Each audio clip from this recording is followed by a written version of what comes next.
नमस्कार सभी को स्वागत है एक बार फिर से आपका हमारे चैनल पे। और सीयूईटी एग्रीकल्चर का जो हमने लास्ट वीडियो में हमने सिलेबस डिस्कस किया था, उस सिलेबस को हम क्या करने वाले हैं, अब स्टार्ट करने वाले हैं एक लेक्चर सीरीज के साथ।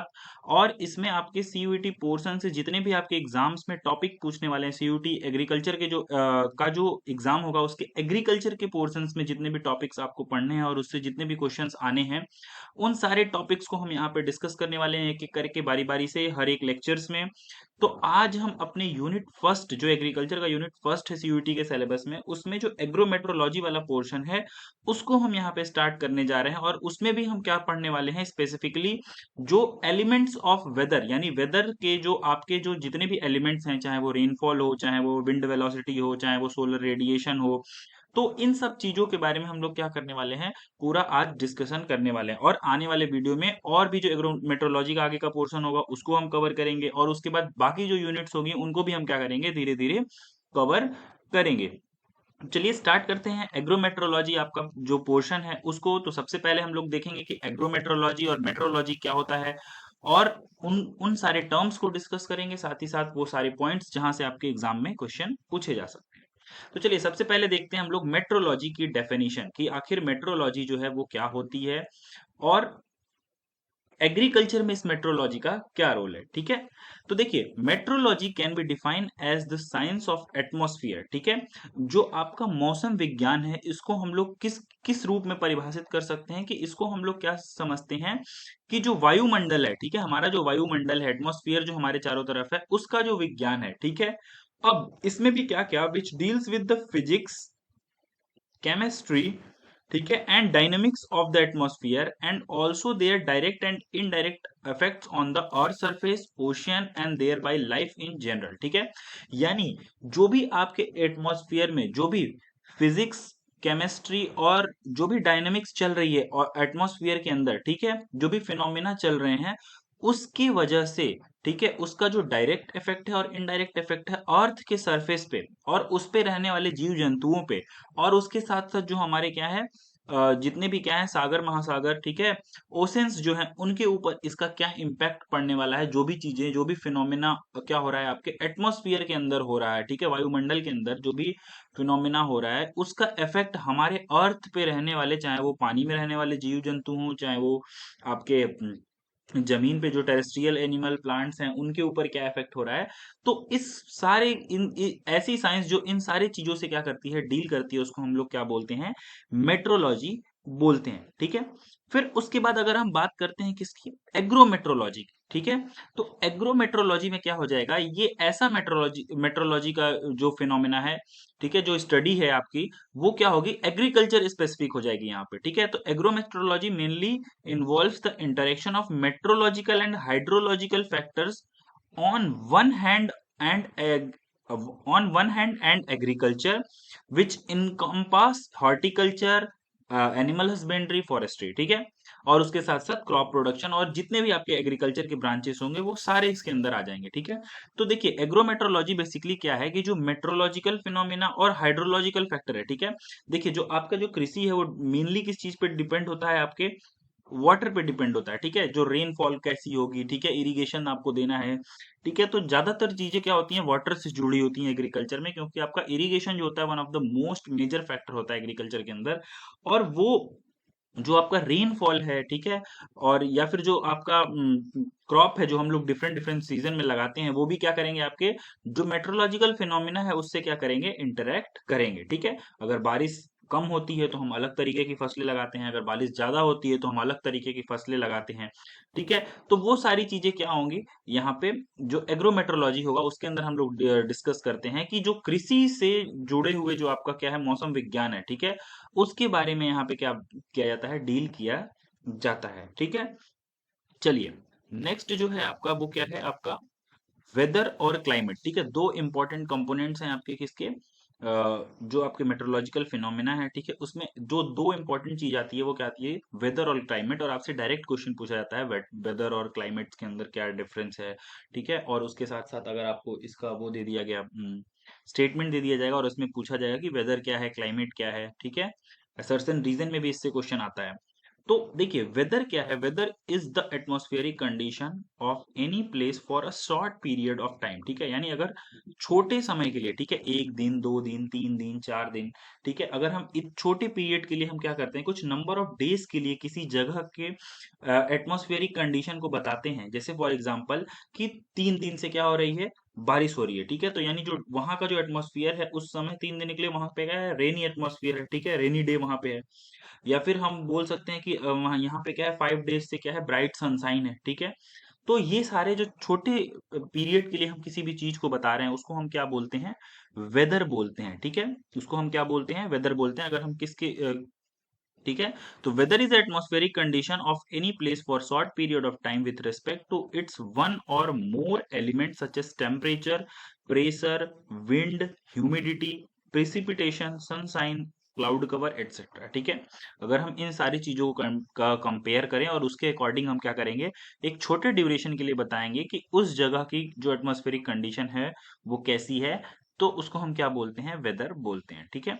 क्लाइमेट जो होता है ये क्या होता है, आपका एवरेज वेदर कंडीशन होता है, ठीक है। एवरेज वेदर कंडीशन क्या होता है, जो क्या हो, लंबे समय के लिए हो, फॉर एग्जांपल क्या हो, कुछ सालों के लिए, बहुत मतलब जैसे 30 ईयर्स 40 ईयर्स के लिए वहां का जो क्लाइमेटिक कंडीशन है उस एरिया का वो कैसा है।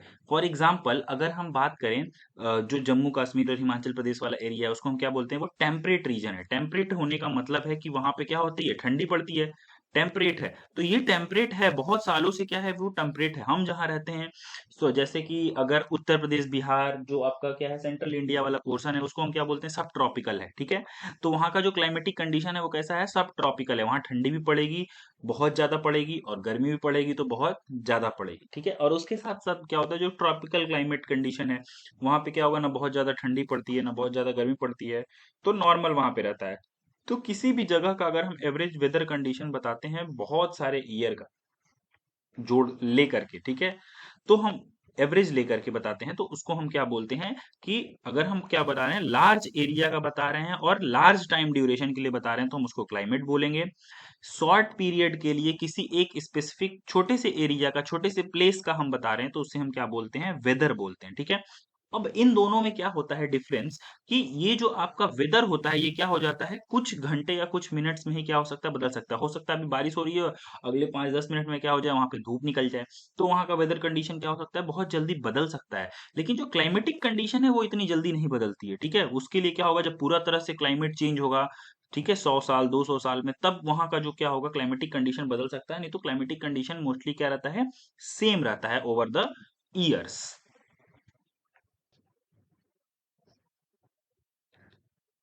चलिए अगला जो है वो क्या बोल रहा है यहाँ पे, कि difference between weather and climate, ठीक है, यानी जो वेदर और क्लाइमेट है, मौसम और जलवायु है, उनके बीच में क्या डिफरेंस है, ठीक है। तो एक तो हमने डेफिनेशन से देख लिया कि जो वेदर होता है वो क्या होता है, शॉर्ट टाइम ड्यूरेशन के लिए होता है, ठीक है। किसी भी जगह का जो वेदर है वो क्या है, आपका शॉर्ट टाइम ड्यूरेशन के लिए यहाँ पे वेदर होता है, ठीक है। और जो एवरेज पैटर्न है लॉन्ग पीरियड के लिए, अगर मान लें हम 30 ईयर या फिर उससे ज्यादा के लिए, तो उसको हम क्या बोलते हैं, क्लाइमेट बोलते हैं, ठीक है। और वेदर जो होता है वो क्या होता है, स्पेसिफिक टाइम और स्पेसिफिक प्लेस के लिए होता है, ठीक है। और ये क्या होता है, जो क्लाइमेट होता है ये क्या होता है, लार्ज एरिया के लिए आपका होता है, ठीक है। उसके बाद अगर हम बात करें ड्यूरेशन की, तो ये क्या होता है, शॉर्ट टर्म है, ठीक है, आवर्स डेज वीक में ये क्या हो जाएगा, जो आपका वेदर कंडीशन है वो बदल सकती है, ठीक है। और ये क्या होता है, लॉन्ग टर्म होता है, डिकेड और सेंचुरी तक वहां का क्लाइमेटिक कंडीशन क्या होगा, सेम रहेगा किसी भी जगह का।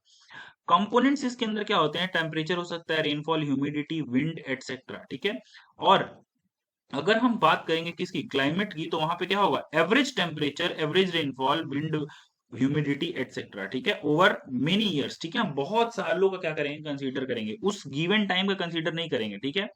तो वेदर बताने के लिए आपको क्या करना है, शॉर्ट ड्यूरेशन का कोई भी डेटा लेना है, और क्लाइमेट बताने के लिए आपको लॉन्ग ड्यूरेशन का डेटा वहां पे चाहिए होगा। जैसे अगर हम एग्जांपल के लिए बोल सकते हैं, it rained heavily in Delhi yesterday, यानी कल का जो वहां वेदर कंडीशन था दिल्ली के अंदर वो कैसा है, रेनी सीजन था, ठीक है, रेन वहां पे क्या हुई है, बारिश हुई है, ठीक है। और अगर हम बोलें कि जो दिल्ली है वहां पे क्या है, हॉट एंड ड्राई क्लाइमेट है विद मॉनसून रेन्स, ठीक है। मतलब इस मतलब इस सीजन में वहां का जो क्लाइमेटिक कंडीशन है दिल्ली का वो कैसा होगा, हॉट ड्राई होगा, ठीक है। और वहां पे क्या हो सकती है, मानसून में क्या हो सकती है, बारिश हो सकती है, ठीक है। तो ये क्या है, फिक्स है कि इस अगर अगस्त सितंबर में अगर हम बात करेंगे तो इस तरह के क्लाइमेट कंडीशन क्या होगी, दिल्ली के अंदर क्या करेगी, प्रिवेल करेगी, ठीक है। इसको क्या कर सकते हैं हम लोग, जो वेदर कंडीशन है इसको हम लोग कुछ दिनों के लिए क्या कर सकते हैं, प्रिडिक्ट कर सकते हैं। लेकिन जो क्लाइमेट कंडीशन है इसके लिए आपको क्या चाहिए, लॉन्ग टर्म डेटा चाहिए। ये किसी स्पेसिफिक दिन पे क्या होगा आपका, नहीं बदलेगा। ये क्या होता है, लंबे समय के लिए आपका जो आपका क्लाइमेटिक कंडीशन है वो क्या होती है किसी भी जगह पे, ठीक है। तो जो मेन आइडिया है कि जो वेदर होती है वो क्या होती है, जल्दी जल्दी बदल जाता है, ठीक है। जो वेदर है वो क्या होगा, जल्दी जल्दी बदल जाएगा, लेकिन ये क्या होता है, लॉन्गर पीरियड तक के लिए क्या होता है, जो क्लाइमेट होता है वो स्टेबल रहता है, ठीक है। चलिए, तो ये था difference between weather and climate. अब चलिए वेदर के जो कंपोनेंट्स हैं, इंपॉर्टेंट कंपोनेंट्स हैं, उनको डिस्कस करते हैं एक एक करके कि कौन कौन से जो कंपोनेंट्स हैं आपके वेदर में वो क्या होते हैं, इंपॉर्टेंट होते हैं। तो सबसे पहला प्रिसिपिटेशन। प्रिसिपिटेशन का मतलब होता है, जनरली अगर हम इसको बोल दें तो रेनफॉल बोल दें, ठीक है। ठीक है, जनरली जो होता है वो क्या होता है, रेनफॉल। एग्रीकल्चर में क्या होता है, रेनफॉल का इंपॉर्टेंस है, ना कि स्नो, ठीक है, स्लीट, ये सब का इंपॉर्टेंस ज्यादा नहीं है जितना कि रेनफॉल का है, ठीक है।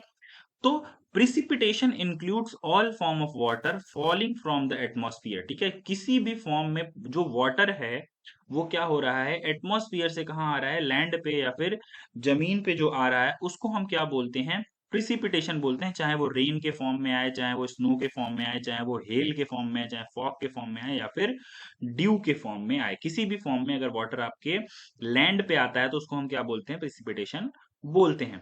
उसके बाद क्या है, rainfall is the main factor influencing vegetation and crop distribution. तो मैंने बताया ना, रेनफॉल जो होता है इसमें क्या होता है, सबसे इंपॉर्टेंट चीज क्या है, एग्रीकल्चर के पॉइंट ऑफ व्यू से, जो आपके पेड़ पौधे हैं उनके पॉइंट ऑफ व्यू से अगर हम देखें तो रेनफॉल इसमें से क्या है, जो रेन है वो सबसे इंपॉर्टेंट है। क्योंकि बर्फ पे तो आप क्या करोगे, कोई भी पेड़ उगाओगे नहीं, ठीक है। अब देखिए, अलग अलग जो क्रॉप्स होती हैं उनको क्या होता है, अलग अलग तरीके का क्या होता है, रेनफॉल या फिर जो वाटर कंडीशन होती है वो चाहिए होती है। जैसे high and well distributed rainfall चाहिए किसको, राइस को, टी को, कॉफी को, रबर को, ठीक है। इन सारे क्रॉप्स को क्या चाहिए, बहुत ज्यादा बारिश चाहिए और एकदम अच्छे से इवन बारिश को मिलना चाहिए, ठीक है। तो जनरली क्या होता है, हमारे नॉर्थ ईस्ट इंडिया में क्या होता है, ज्यादा बारिश होती है, ठीक है। जैसे जो आपका असम, मेघालय, ये सारा रीजन है, तो वहां पे देखिए टी की खेती होती है, चावल की खेती होती है, ठीक है। तो ये सारी खेतियां हो रही हैं वहां पे। जो आपका साउथ इंडिया है वहां पे भी अच्छे अच्छे अमाउंट में क्या होती है, बारिश होती है, जो आपका ट्रॉपिकल एरिया है, ठीक है। तो वहां पे भी क्रॉप्स लिए जाते हैं। लो एंड अनइवन रेनफॉल, ठीक है, यानी कम बारिश हो रही है और छिटपुट करके, मतलब छोटे छोटे पार्ट्स पार्ट्स में बारिश हो रही है। तो ऐसे कंडीशन में हम क्या करेंगे, ड्राई लैंड्स क्रॉप लेंगे जिनको वाटर की रिक्वायरमेंट क्या होती है, कम होती है। जैसे मिलेट्स, पर्ल मिलेट, सोरगम, ठीक है, स्मॉल मिलेट, इन सबको हम क्या कर सकते हैं, ले सकते हैं, ठीक है। अब उसके बाद क्या है, डेजर्ट एरिया, जहां पे क्या होती है, बारिश ही नहीं होती है, ठीक है। जो आपके जो आपका क्या होता है, ग्रासेस, श्रब्स, ये सब क्या होते हैं, डोमिनेट करते हैं, ठीक है। अब देखिए, excess rainfall reduce yield and rainfall distribution is more important than total rainfall, specially in dry land area, ठीक है। अगर क्या हो जाएगी, बहुत ज्यादा बारिश हो जाएगी तो इससे भी क्या हो जाता है, आपका यील्ड क्या हो जाता है, कम हो जाता है। इसीलिए रेनफॉल का रेनफॉल ज्यादा होना ये इंपॉर्टेंट नहीं है, रेनफॉल का डिस्ट्रीब्यूशन जो है वो अच्छे से होना चाहिए कि सब जगह बराबर मात्रा में क्या हो, पानी बरसे। ऐसा नहीं है कि कहीं बहुत ज्यादा बारिश हो जा रही है, कहीं हो ही नहीं रही है, ठीक है। तो डिस्ट्रीब्यूशन क्या है आपका, रेनफॉल का जो है वो क्या है, खराब है, ठीक है। तो रेनफॉल क्या हो जाता है यहाँ पे, और जो प्रिसिपिटेशन हो जाता है एक इंपॉर्टेंट कंपोनेंट हो जाता है किसका, आपके वेदर का। जो दूसरा मोस्ट इंपॉर्टेंट कंपोनेंट है आपके वेदर का वो क्या है, आपका टेम्परेचर। और टेम्परेचर भी क्या करता है, ये डिफाइन करता है कि हम कौन सी क्रॉप अपने फील्ड में लगाएंगे और कौन सी क्रॉप किस फील्ड में, किस टेम्परेचर कंडीशन में क्या करेगी, सरवाइव करेगी। तो टेम्परेचर क्या होता है कि measure the intensity of heat energy, ठीक है। जो आपका हीट एनर्जी जो सन से आ रही है, ठीक है, उसकी इंटेंसिटी क्या है, ठीक है। और अगर हम क्रॉप्स की बात करें, एग्रीकल्चरल क्रॉप्स की बात करें, तो 15 डिग्री टू 40 डिग्री सेल्सियस में क्या होते हैं, मोस्ट ऑफ द क्रॉप्स क्या करते हैं, सरवाइव आपके करते हैं, ठीक है। अब ये जो टेम्परेचर है ये किन चीजों पे डिपेंड करता है, एक तो लैटिट्यूड पे और एक तो एल्टीट्यूड पे क्या करता है, डिपेंड करता है। यानी जो आपकी अर्थ है उसका जो ये इक्वेटर है, उसके जो ये इसके ऊपर जो ऐसे लाइंस होती हैं, लैटिट्यूड, ठीक है। जब आप ऊपर की तरफ जाएंगे तो यहाँ पे क्या होगा, टेम्परेचर जो होगा वो क्या होगा, घटेगा, ठीक है। दूसरी चीज है, जब आप हाइट पे जाते हैं तब भी क्या होता है, टेम्परेचर आपका क्या होता है, कम होता है। तो जो टेम्परेचर होता है वो किस पे डिपेंड करता है, लैटिट्यूड पे और एल्टीट्यूड पे डिपेंड करता है। टेम्परेचर से क्या होता है, क्रॉप डिस्ट्रीब्यूशन इफेक्ट होता है, जर्मिनेशन इफेक्ट होता है, ग्रोथ इफेक्ट होता है, लीफ का एक्सपेंशन इफेक्ट होता है, और फ्लावरिंग, ये बहुत ही इंपॉर्टेंट है, फ्लावरिंग और फोटो पीरियड से ज्यादा इफेक्ट होता है फ्लावरिंग। तो फ्लावरिंग वगैरह ये सब सारी चीजें क्या होती हैं आपकी एग्रीकल्चर में, ये क्या होती हैं, इफेक्ट होती हैं एग्रीकल्चरल क्रॉप्स में, या फिर किसी भी प्लांट के क्रॉप प्लांट में क्या होती है, टेम्परेचर से ये सारी चीजें इफेक्ट होती है। ठीक है। उसके बाद क्या बोल रहा है, it control the physical chemical process in plant. ठीक है। जो भी प्लांट के अंदर जो भी केमिकल रिएक्शंस चल रहे हैं, फोटोसिंथेसिस, रेस्पिरेशन, ठीक है, ये सारी चीजें क्या होंगी, इफेक्ट होंगी टेम्परेचर कम या ज्यादा होने से। ठीक है। Gas and liquid diffusion, solubility of substance भी क्या होगा, क्या होगा आपका, इफेक्ट होगा। Each plant has cardinal temperature, हर एक प्लांट का क्या है, एक कार्डिनल टेम्परेचर है। ठीक है। मिनिमम, ऑप्टिमम और मैक्सिमम, कि वो कितने मिनिमम टेम्परेचर पे सरवाइव कर सकता है, कितना ऑप्टिमम टेम्परेचर है और कितना मैक्सिमम टेम्परेचर है जिसपे वो क्या कर सकता है, ग्रोथ कर सकता है और अपना सर्वाइवल दिखा सकता है। ये सारे प्लांट्स का क्या है आपका, फिक्स है। ठीक है। बहुत सारे प्लांट बहुत ज्यादा टेम्परेचर पे सरवाइव कर सकते हैं, बहुत सारे प्लांट क्या होंगे, बहुत कम टेम्परेचर पे भी क्या हो जाते हैं, थोड़ा सा टेम्परेचर बढ़ेगा तो वो क्या हो जाएंगे, मर जाएंगे। जैसे मिलेट्स है, रागी है, वो क्या है, बहुत ज्यादा हीट टॉलरेंट होता है, उसको आप बहुत ज्यादा टेम्परेचर पे भी क्या कर सकते हैं, रख सकते हैं। फिर नेक्स्ट जो है आपका वेदर कंपोनेंट्स। ठीक है। ह्यूमिडिटी की अगर हम बात करते हैं, जो अगला कंपोनेंट है आपका वेदर का, उसमें अगर हम ह्यूमिडिटी की बात करते हैं, तो ह्यूमिडिटी क्या होता है कि amount of invisible water vapour present in air. ठीक है। यानी वाटर वेपर के फॉर्म में जो वाटर आपके एयर में प्रेजेंट है, ठीक है, जो मॉइस्चर आपके एयर में प्रेजेंट है, उसको हम क्या बोलते हैं, ह्यूमिडिटी बोलते हैं। ठीक है। अब रिलेटिव ह्यूमिडिटी क्या होता है, रिलेटिव ह्यूमिडिटी जनरली क्या होता है, रेशियो होता है। ठीक है। कि जो मॉइस्चर कंटेंट है किसके अंदर, एयर के अंदर, ठीक है, और जो मैक्सिमम मॉइस्चर होल्डिंग कैपेसिटी है, यानी कितना मॉइस्चर हो सकता है, ठीक है, एयर के अंदर, और उसने कितना होल्ड करके रखा है, ठीक है, उसका जो रेशियो होता है उसको हम लोग क्या बोलते हैं, क्या बोलते हैं आपका, ह्यूमिडिटी बोलते हैं। अब देखिए, रिलेटिव ह्यूमिडिटी जो होती है, सॉरी, रिलेटिव ह्यूमिडिटी बोलते हैं, और रिलेटिव ह्यूमिडिटी जो होती है वो 100% अगर हो जाएगी, तो यानी वाट जो आपका एटमॉस्फेयर है उसकी जो वाटर होल्डिंग कैपेसिटी है वो क्या हो सकती है, पूरी तरह से 100% है, वो उसमें क्या है, बहुत ज्यादा पानी है, ठीक है, बहुत ज्यादा मॉइस्चर है, अब वो उससे ज्यादा मॉइस्चर होल्ड नहीं कर सकता है। इसका मतलब ये है कि अब जो इवेपोरेशन है या फिर प्लांट का ट्रांसपीरेशन है वो क्या हो जाएगा, नहीं होगा, जीरो हो जाएगा। क्यों? क्योंकि अब वो जो वाटर जितना उसको एब्जॉर्ब करना था उस एयर को, उसने क्या कर लिया है, कर लिया, अब उससे ज्यादा वो नहीं कर सकता है। तो जो मूवमेंट है सॉइल से या फिर प्लांट से वाटर का एटमॉस्फेयर में, ठीक है, वेपर के फॉर्म में, वो क्या होगा, अब रुक जाएगा। ठीक है। वो नहीं होगा। इस तो रिलेटिव अगर ह्यूमिडिटी अगर 100% हो जाएगी तो नो सॉइल इवेपोरेशन और नो प्लांट ट्रांसपिरेशन, ये इंपॉर्टेंट है, आपके एग्जाम पॉइंट ऑफ व्यू से ये पूछा जा सकता है। Relative humidity affect water requirements of the plant, अगर रिलेटिव ह्यूमिडिटी क्या हो जाएगी, कम हो जाएगी, तो प्लांट को क्या होगा, पानी की ज्यादा जरूरत होगी। ठीक है। अगर मान लीजिए रिलेटिव ह्यूमिडिटी कम है, ठीक है, यानी एटमॉस्फेयर में पानी कम है, तो क्या होगा, ट्रांसपिरेशन और इवेपोरेशन क्या होगा, बहुत ज्यादा होगा सॉइल और प्लांट से। ठीक है। तो वाटर रिक्वायरमेंट क्या हो जाएगी, वहां पे बढ़ जाएगी। तो देखिए, मोस्ट ऑफ द क्रॉप के लिए बोल रहा है कि 40 to 60% रिलेटिव ह्यूमिडिटी जो होती है वो क्या हो जाती है, आइडियल हो जाती है। और जो बहुत कम ऐसे क्रॉप होते हैं जो 80% रिलेटिव ह्यूमिडिटी पे क्या कर पाते हैं, सरवाइव कर पाते हैं। ठीक है। अगर रिलेटिव ह्यूमिडिटी ज्यादा होगी तो पेस्ट और डिजीजेस का खतरा भी क्या हो जाता है, बढ़ जाता है। अगर मॉइस्चर अगर क्या होगा, एयर में ज्यादा होगा, तो डिजीजेस, फंजाई, बैक्टीरिया, वायरसेस, ये क्या होते हैं, ज्यादा तेजी से क्या होते हैं, फैलते हैं। उसके बाद नेक्स्ट है आपका अगला कंपोनेंट जो है वो है क्या है, वेदर कंपोनेंट में सोलर रेडिएशन जो है वो क्या है आपका, नेक्स्ट कंपोनेंट है। तो सोलर रेडिएशन की अगर हम बात करेंगे तो फ्रॉम जर्मिनेशन टू हार्वेस्टिंग, ठीक है, जो मोस्ट इंपॉर्टेंट चीज है वो क्या है, सोलर रेडिएशन है। क्यों? क्योंकि सोलर रेडिएशन अगर नहीं होगी तो प्लांट क्या करेगा, फोटोसिंथेसिस नहीं कर पाएगा, फोटोसिंथेसिस नहीं कर पाएगा तो वो फूड नहीं बना पाएगा, फूड नहीं बना पाएगा तो हम उस फूड को क्या करेंगे, हार्वेस्ट और उसकी कटाई हम नहीं कर पाएंगे। ठीक है। तो जो मोस्ट इंपॉर्टेंट चीज है वन ऑफ द, वो क्या है आपका, सोलर रेडिएशन है। क्योंकि ये जो सोलर रेडिएशन है ये क्या करता है, लाइट एनर्जी प्रोवाइड करता है, जो कि किसके लिए जरूरी है, फोटोसिंथेसिस के लिए क्या है, मोस्ट इंपॉर्टेंट चीज है। ठीक है। और अगर फोटोसिंथेसिस होगी तो आपको क्या मिलेगा, बायोमास मिलेगा, कार्बोहाइड्रेट मिलेगा, ठीक है। ये सारी चीजें आपको किससे मिलेगी, फोटोसिंथेसिस से ही मिलेंगी, ठीक है। उसके बाद बोल रहा है all physical and biological process in soil plant atmosphere depend on sunlight, ठीक है। तो सनलाइट को क्या बोला जाता है, अल्टीमेट सोर्स ऑफ एनर्जी बोला जाता है। क्या बोला जाता है, अल्टीमेट सोर्स ऑफ एनर्जी। क्योंकि जितनी भी फिनोमिना हो रही है, ठीक है, इस पूरे किसमें, सोलर सिस्टम में, वो किसकी वजह से हो रहा है, इस सन की एनर्जी की वजह से ही हो रहा है, ठीक है। तो जितने भी आपके बायोलॉजिकल प्रोसेस हैं, फिजिकल प्रोसेस हैं अर्थ के ऊपर, वो मेनली डायरेक्टली और इनडायरेक्टली किस पे डिपेंडेंट होते हैं, सोलर रेडिएशन पे डिपेंड होते हैं, ठीक है। सोलर रेडिएशन ही किस चीज को रेगुलेट करता है, जो आपका इंपॉर्टेंट कंपोनेंट था टेम्परेचर, उसको रेगुलेट करता है, और क्रॉप का डिस्ट्रीब्यूशन की किस एरिया में कौन सी क्रॉप होगी। जैसे इक्वेटर है, इक्वेटर पे क्या होता है, सोलर रेडिएशन बहुत ज्यादा होता है, तो वहां पे क्या होती है, जो आपका वेजिटेशन होता है, जो आपका प्लांट्स होते हैं, फॉरेस्ट होता है, वो क्या होता है, बहुत ज्यादा होता है, ठीक है। अब देखिए, जो आप एग्रीकल्चर पॉइंट ऑफ व्यू से अगर हम बात करें, तो जो सबसे इंपॉर्टेंट है फोटोसिंथेसिस फिनोमेना, उसके लिए जो रेडिएशन होता है उसको हम लोग क्या बोलते हैं, फोटोसिंथेटिकली एक्टिव रेडिएशन। यानी जो क्या करेगा, जो फोटोसिंथेसिस जिस रेडिएशन पे क्या होता है, बहुत अच्छे से क्या होता है, पर होता है उसका अच्छे से अच्छा परफॉर्मेंस होता है फोटोसिंथेसिस का प्लांट के लिए, तो वो क्या है, 0.4 टू 0.7 माइक्रोमीटर, ठीक है।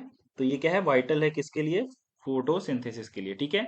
तो इसमें क्या होता है, ब्लू लाइट और वॉयलेट लाइट क्या होते हैं, एक्टिव होते हैं। अगर 0.4 से 0.5 रहेगा, थोड़ा और ज्यादा वेवलेंथ होगा तो ऑरेंज और रेड एक्टिव हो जाएंगे, और ज्यादा हो जाएगा तो ग्रीन और येलो जो होंगे, ये क्या होंगे, लेस एक्टिव होते हैं। यहाँ यहाँ पे फोटोसिंथेसिस क्या होने लगी, आपकी घटने लगेगी, ठीक है।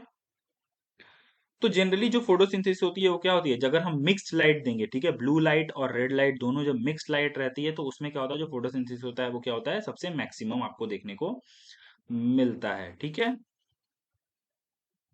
उसके बाद क्या है, सोलर रेडिएशन में ही एक और पॉइंट है कि जो सोलर रेडिएशन होता है, या फिर जो डे लेंथ होता है, ठीक है, सोलर रेडिएशन की वजह से जो फोटो पीरियोडिज्म का एक क्या है, फिनोमिना है कि कितने देर उस प्लांट को लाइट मिल रही है, ठीक है। तो डे लेंथ के आधार पे जो प्लांट की में क्या होती है, फ्लावरिंग का जो फिनोमिना होता है, वो किस चीज पे डिपेंड करता है, डे लेंथ पे डिपेंड करता है, ठीक है। तो जो आपका क्या है, सोलर रेडिएशन है, वो क्या करता है, फ्लावरिंग को बहुत ज्यादा इंपैक्ट करता है। और इसके बेसिस पे क्या है, जो डे लेंथ है उसके बेसिस पे प्लांट जो है वो क्या होते हैं, तीन कैटेगरी में डिवाइडेड होते हैं, ठीक है। जैसे आप बोलते हैं ना कि जैसे अब ठंडी का दिन आ रहा है, जैसे अगर मान लीजिए नवंबर आ गया, दिसंबर आ गया, तो उस समय क्या होगा, दिन क्या होता है, छोटा होने लगता है, ठीक है। यानी दिन छोटा और रात बड़ी होने लगेगी, ठीक है, जल्दी अंधेरा हो जाता है, तो लाइट का ड्यूरेशन क्या है, कम हो गया, ठीक है। लेकिन वहीं गर्मी के दिन है तो उसमें क्या होता है, दिन बहुत बड़ा बड़ा होता है, ठीक है, लाइट का ड्यूरेशन ज्यादा होता है, और जो रातें होती हैं वो क्या होती हैं, बहुत छोटी होती हैं।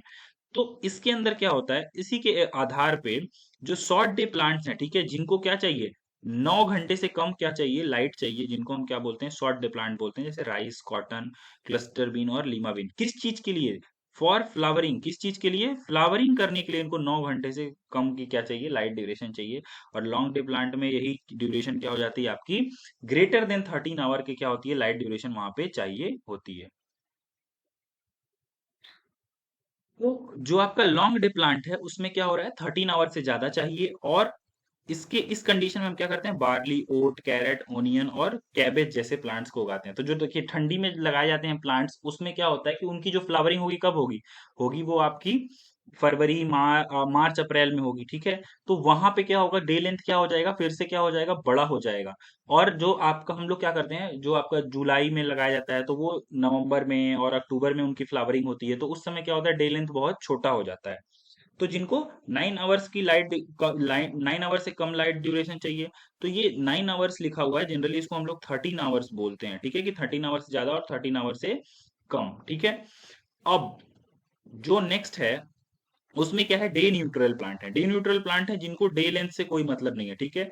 तो इनको आप क्या कर सकते हैं, पूरे साल भर कभी भी उगा सकते हैं। जैसे टोमेटो हो गया, मेज हो गया, ब्रिंजल हो गया, कुकुरबिट्स हो गया, चिली हो गया। जैसे मेज है, मेज को हम क्या करते हैं, खरीफ में भी उगाते हैं, खरीफ सीजन में भी, और रबी सीजन में भी हम क्या करते हैं, मेज को क्या करते हैं, ग्रो करते हैं, ठीक है। तो इसको क्या बोलते हैं हम लोग, ये जो फिनोमिना है ये क्या है आपका फोटो पीरियोडिज्म का है, ठीक है। एक और यहाँ पे टर्म है जिसको हम लोग क्या बोलते हैं, फोटोट्रॉपिज्म बोलते हैं। फोटोट्रॉपिज्म का मतलब होता है कि रिस्पॉन्स या फिर मूवमेंट ऑफ जो क्या है प्लांट है वो किसके डायरेक्शन में, लाइट के डायरेक्शन में। जैसे सनफ्लावर, सनफ्लावर का जो फ्लावर है वो क्या करता है, लाइट के अकॉर्डिंग क्या करता है, मूव करता है, ठीक है। अब एक और चीज एग्रीकल्चर में इस समय ट्रेंडिंग में, फोटो सेंसिटिव और photo insensitive variety. Photo sensitive variety क्या होती है कि जिनका जो ग्रोथ और फ्लावरिंग क्या होता है, इंटेंसिटी और ड्यूरेशन ऑफ लाइट पे क्या होता है, डिपेंड करता है, ठीक है।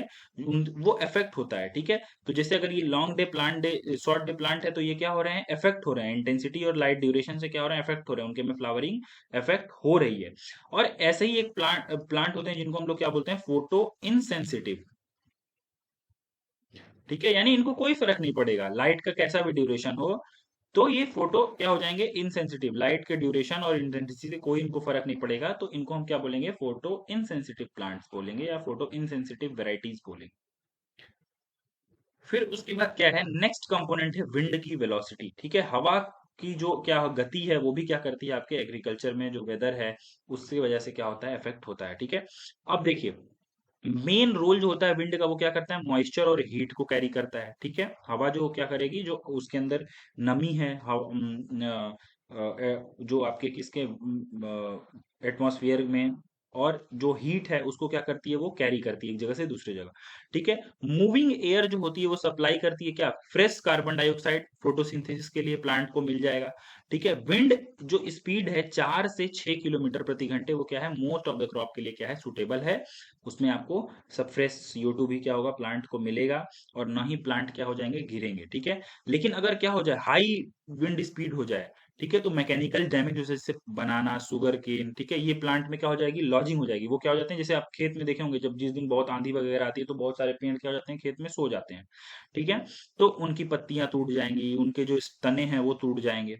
और एक और इम्पॉर्टेंट चीज है, जो हवा होती है वो क्या करती है, पॉलन ग्रेन्स, ठीक है, जो मेल पार्ट होता है पॉलन, ठीक है, उसको क्या करती है, डिस्पर्स करने का काम करती है। और साथ ही साथ जो सीड है उसके डिस्पर्सल का, आप देखे होंगे बहुत सारे जो सीड्स होते हैं वो रुई की तरह, जैसे मदार का जो बिया है वो क्या होता है, उसमें क्या होता है, कुछ कॉटन की तरह क्या होता है, उसमें निकला होता है। और उससे क्या होता है, वो उड़ के एक जगह से दूसरी जगह जाता है, तो वो किसकी मदद से जा रहा है, विंड की मदद से ही जा रहा है, ठीक है। तो और उसके साथ साथ जो हवा होती है वो क्या करती है, सॉइल इरोजन में भी क्या कंट्रीब्यूट करती है, ठीक है। यानी अगर क्या होगा, सरफेस पे क्या होगा, ज्यादा होगा तो एक जगह से मिट्टी दूसरी जगह उड़ के जाएगी। साथ ही साथ जो पेस्ट और डिजीजेस हैं, ठीक है, जो डिजीजेस के स्पोर्स हैं, ठीक है, स्पोर्स, एग्स जो हैं, ठीक है, जो इंसेक्ट्स वगैरह हैं उनको, जैसे ग्रास ऊपर वगैरह उड़ रहे हैं, हवा बहुत तेज चल रही है, तो हवा के साथ ये और दूर तक क्या कर जाएंगे, ट्रेवल कर जाएंगे, और वहां जाकर के एग्रीकल्चर क्रॉप्स को क्या करेंगे, नुकसान पहुंचाएंगे। इंक्रीज इवापोरेशन, हवा ज्यादा चलेगी तो क्या होगा, जो आपका वाष्पीकरण की प्रक्रिया है वो क्या होगी, ज्यादा होगी, क्योंकि उस एयर को क्या होगा, और ज्यादा मॉइस्चर का रिक्वायरमेंट होगा, ठीक है। रिलेटिव ह्यूमिडिटी कंपेरेटिवली क्या हो जाएगी, और कम हो जाएगी, ठीक है। और कभी कभी हम लोग क्या करते हैं, देखा होगा आपने, हम लोग क्या करते हैं, जो आपके फार्म पे क्या है, कुछ जो हमारे क्या होते हैं, अनाज होते हैं, उनकी सफाई के लिए हम लोग क्या करते हैं, हवा का इस्तेमाल करते हैं। उसी में हम क्या कर लेते हैं, उसी हवा की मदद से क्या कर देते हैं, उन अनाजों को, उनको साफ करने का, भूसे से अलग करने का काम कर लेते हैं।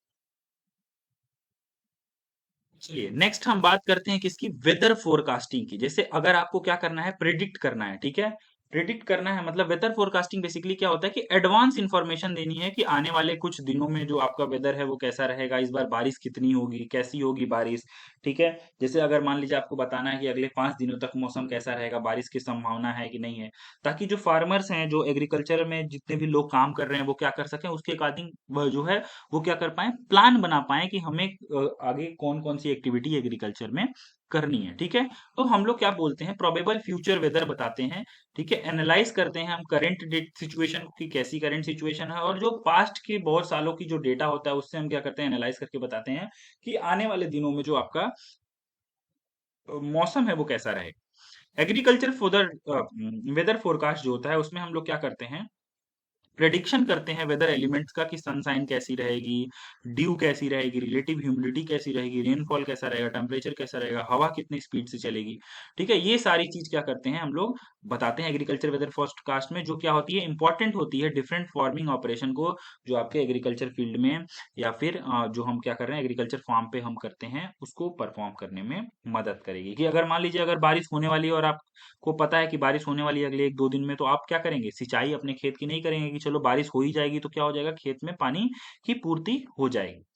It provide advance information about rainfall distribution, warning of heavy rains. ठीक है, अगर बहुत ज्यादा तेज बारिश होने वाली है तो उससे आपको अपने फसलों को कैसे बचाना है तो आप उसके लिए तैयारी कर सकते हैं। ठीक है, टेम्परेचर चेंजेस, कैसे आपका जो टेम्परेचर है वो बदलने वाला है। ठीक है, स्पेशल वेदर इवेंट, जैसे मान लीजिए अगर तूफान आने वाला है, ठीक है, या फिर ओला पड़ने वाला है, सूखा पड़ने वाला है, ह्यूमिडिटी कैसे रहने वाली है, स्काई कवर यानी बादल वगैरह कैसे रहने वाले हैं, इवापोरेशन रेट कैसा रहने वाला है।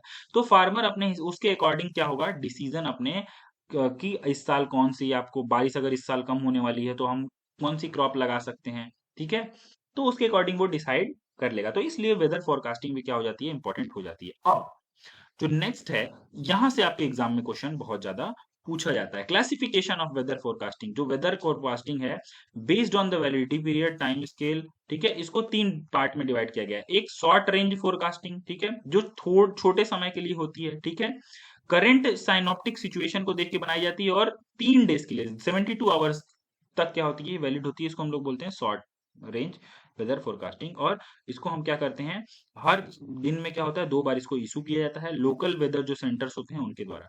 मीडियम रेंज जो वेदर फोरकास्टिंग है इसमें क्या होता है 3 to 10 डेज का क्या होता है ये फोरकास्ट होता है कि अगले 3 से 10 दिन तक जो आपका वेदर कंडीशन है वो कैसा होने वाला है।